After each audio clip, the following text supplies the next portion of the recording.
നെഞ്ചുവേദനയുമായി എത്തിയാൽ ഒരു സൗകര്യവും ലഭിക്കാത്ത ഒരു മെഡിക്കൽ കോളേജ് ആശുപത്രിയുണ്ട് കേരളത്തിൽ. തിരുവനന്തപുരം മെഡിക്കൽ കോളേജ് ആശുപത്രിയിൽ ഹൃദ്രോഗി ചികിത്സ കിട്ടാതെ മരിച്ച വാർത്ത വന്നിട്ട് ഏറെ നാളായിട്ടില്ല. അഡ്മിറ്റ് ചെയ്ത രോഗിക്കാണ് തിരുവനന്തപുരത്ത് ചികിത്സ ലഭിക്കാതിരുന്നതെങ്കിൽ തൃശൂരിൽ അടിയന്തര ചികിത്സയ്ക്കായി എത്തുന്ന ഹൃദ്രോഗികളെ അഡ്മിറ്റ് ചെയ്യാറുപോലുമില്ല എന്നതാണ് സത്യം. കാണാം ധർമാശുപത്രിയിൽ നെഞ്ചിടിപ്പോടെ. നെഞ്ചുവേദനയുമായി എത്തുന്ന രോഗികൾ മെഡിക്കൽ കോളേജിൽ നിന്ന് അടിയന്തര ചികിത്സ പ്രതീക്ഷിച്ചാൽ ജീവൻ അപകടത്തിലാകും എന്നതാണ് അവസ്ഥ. ആവശ്യത്തിന് ഡോക്ടേഴ്സും നഴ്സസും ഇല്ലാത്തതുകൊണ്ട് കാർഡിയോളജി വിഭാഗത്തിൽ നേരിട്ട് രോഗികളെ പ്രവേശിപ്പിക്കാറില്ല. കഴിഞ്ഞ മാസം വടക്കാഞ്ചേരിയിൽ നിന്ന് രാവിലെ 6 മണിക്ക് നെഞ്ചുവേദനയുമായി എത്തിയ രോഗിക്ക് 1 മണിക്കൂറിന് ശേഷവും കാര്യമായ ചികിത്സ ലഭിക്കാതെ വന്നു. ഇതോടെ ഒപ്പമുള്ളവർ നഗരത്തിലെ സ്വകാര്യ മെഡിക്കൽ കോളേജിലെത്തിച്ച് അടിയന്തര ചികിത്സ നൽകിയതിനാൽ മാത്രം ജീവൻ രക്ഷിക്കാൻ കഴിഞ്ഞു. വെളുപ്പിന് 3 മണിക്ക് മെഡിക്കൽ കോളേജിലെത്തിച്ച മറ്റൊരു രോഗിക്കും സമാന അനുഭവമുണ്ടായി. ഒടുവിൽ സ്വകാര്യ മെഡിക്കൽ കോളേജിലെത്തിച്ച് അടിയന്തരമായി ആൻജിയോപ്ലാസ്റ്റി ചെയ്താണ് ജീവൻ രക്ഷിച്ചത്. മറ്റ് ആശുപത്രികളിൽ നിന്ന് റെഫർ ചെയ്തെത്തുന്ന ഹൃദ്രോഗികളെപ്പോലും ഇവിടെ ചികിത്സിക്കാൻ കഴിയുന്നില്ല. കടുത്ത വേദനയുമായി എത്തുന്നവരെ ആദ്യം അത്യാഹിത വിഭാഗത്തിൽ പ്രവേശിപ്പിക്കും. അവിടെ മെഡിസിൻ വിഭാഗത്തിലെ PG ഡോക്ടേഴ്സിന്റെ പരിശോധനയ്ക്ക് ശേഷം മരുന്ന് നൽകി വാർഡിലേക്കോ ICUവിലേക്കോ മാറ്റും.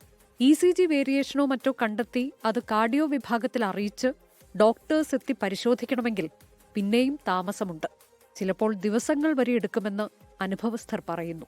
ഈ സമയമെല്ലാം തരണം ചെയ്യാനുള്ള ഭാഗ്യം രോഗിക്കുണ്ടെങ്കിൽ മാത്രം ജീവൻ തിരിച്ചു കിട്ടും. തിങ്കളാഴ്ചയും ബുധനാഴ്ചയുമുള്ള ഹൃദ്രോഗ വിഭാഗത്തിന്റെ OPയിലെത്തി ഡോക്ടേഴ്സിനെ കാണുന്ന താരതമ്യേന ഗുരുതരാവസ്ഥ കുറഞ്ഞ രോഗികൾക്ക് മാത്രമാണ് തൃശൂർ സർക്കാർ മെഡിക്കൽ കോളേജിൽ നിന്ന് കൃത്യമായ ചികിത്സ ലഭിക്കുന്നത്. ഈ വരുന്ന രോഗികൾക്ക് നേരിട്ട് കാർഡിയോളജി വിഭാഗം ഡോക്ടർമാരെ കാണാൻ സാധിക്കുന്നില്ല.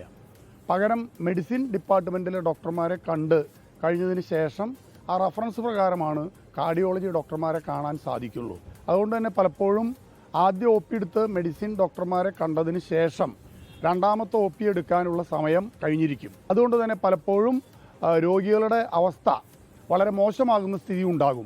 ഗുരുതരാവസ്ഥയിലെത്തുന്ന രോഗികൾക്കെങ്കിലും 24 മണിക്കൂറും ആൻജിയോഗ്രാമും ആൻജിയോപ്ലാസ്റ്റിയും ചെയ്യാനുള്ള സൗകര്യം ഒരുക്കണം എന്നാണ് പൊതുജനം ആവശ്യപ്പെടുന്നത്.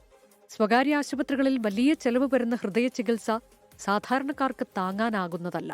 ആൻജിയോപ്ലാസ്റ്റി ഒക്കെ ചെയ്യണമെന്നുണ്ടെങ്കിൽ അടിയന്തരമായി ചെയ്യേണ്ട കാര്യങ്ങൾക്ക് പല ഘട്ടങ്ങളിലും വലിയ ഒരു കാലയളവ് ഉണ്ടാകുന്നുണ്ട്. അപ്പോൾ തന്നെ രോഗികൾ ഒരുപക്ഷെ അവരുടെ രോഗിയുടെ അവസ്ഥ വളരെ മോശമാകും, ഒരുപക്ഷെ മരണത്തിലേക്ക് പോകുന്ന അവസ്ഥയും ഉണ്ടാകും. അല്ലെങ്കിൽ അവർക്ക് സ്വകാര്യ ആശുപത്രികളെ ആശ്രയിക്കേണ്ട സ്ഥിതിവിശേഷവും നിലനിൽക്കുന്നുണ്ട്. തൃശൂരിന് പുറമെ പാലക്കാട് ജില്ലയിൽ നിന്നും രോഗികൾ എത്തുന്നത് സർക്കാർ മെഡിക്കൽ കോളേജിലേക്കാണ്. 24 തൃശൂർ.